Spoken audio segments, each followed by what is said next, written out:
Bonjour chers auditeurs, j'espère que vous passez d'agréables moments en notre compagnie durant cette petite heure. Donc aujourd'hui j'ai décidé de vous parler sur le sujet le plus abordé en ce mois sacré après toutes les pratiques religieuses, on dirait le point de départ quelque part pour la communauté musulmane.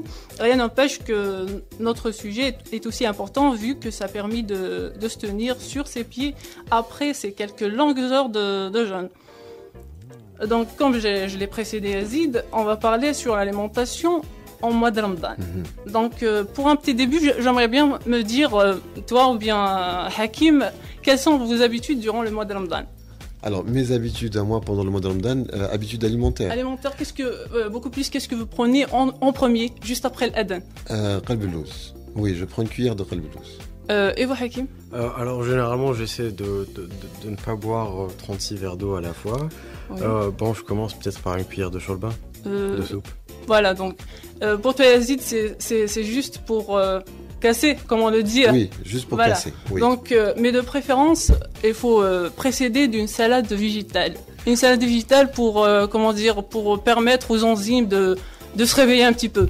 D'accord, donc il faut casser avec ça? Non, on va casser, mais la chose la plus importante qui est en premier, c'est une salade végétale. D'accord. C'est pas la peine de varier. Nous, on a l'habitude de varier les salades de 36 000 recettes. Tomate, du thon, du maïs. Voilà, donc il faut éviter. Ce qu'il faut, c'est ça. Juste la salade. La salade végétale pour salade verte, un début. Ok. Voilà.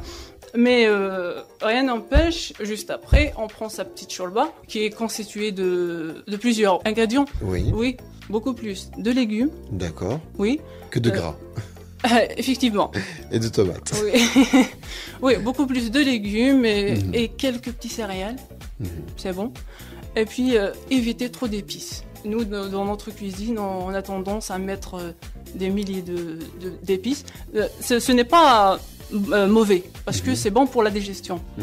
Mais il faut éviter les grandes quantités. Donc, après avoir pris le plat essentiellement préparé soigneusement par la femme algérienne, bien sûr, que ce soit la shorba ou bien le harira ou bien le jari, donc tout le monde a sa manière de le préparer. On va faire une petite pause, je dirais. Il ne faut jamais prendre le deuxième plat comme on le fit, on prend tout à la fois. Oui.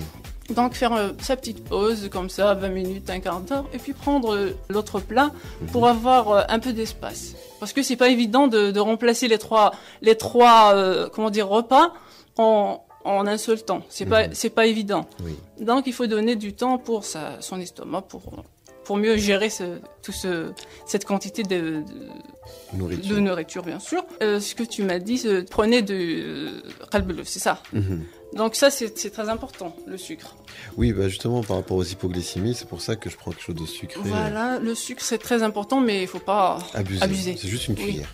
Une petite cuillère, en plus. Voilà. non, c'est très important de prendre du sucre, parce que c'est... Enfin, des dattes, sinon. Oui, des dattes, c'est encore mieux. C'est encore mieux, oui. Donc le sucre, c'est très important de prendre des quantités nécessaires pour le corps. On dirait ce qu'il faut éviter. Oui, ce qu'il faut éviter. Ce qu'il faut éviter, c'est beaucoup plus le gras. Donc il faut essayer de manger un petit peu bio. Aussi, manger à 3 h du matin des plats qui ont beaucoup de calories. Parce que Ramadan, normalement, c'est une chance pour mieux gérer sa nourriture et perdre du poids et puis voir sa ligne. Et là, si on consomme des nourritures avec des tonnes de calories, on risque pas de faire la chose. Donc, à éviter tout ça. C'est déjà la fin de Ramadan. Donc, j'aimerais bien dire à nos chers auditeurs de garder ces quelques petites bonnes manières qu'on adepte en mois de Ramadan, telles que la solidarité. Et bien sûr, vu que je parle sur la nourriture, donc il faut adopter une hygiène de vie assez saine et à éviter les fast-food. Oui, parce que généralement on n'a pas le temps de manger à table et tout ça, soit étudiant ou travailleur, donc le premier fast-food qu'on trouve, on rentre, on mange n'importe quoi et ça c'est pas bon pour la santé. Merci pour votre sympathie Yazid, et puis à la prochaine fois Inch'Allah. Inch'Allah, merci à toi Sabrina.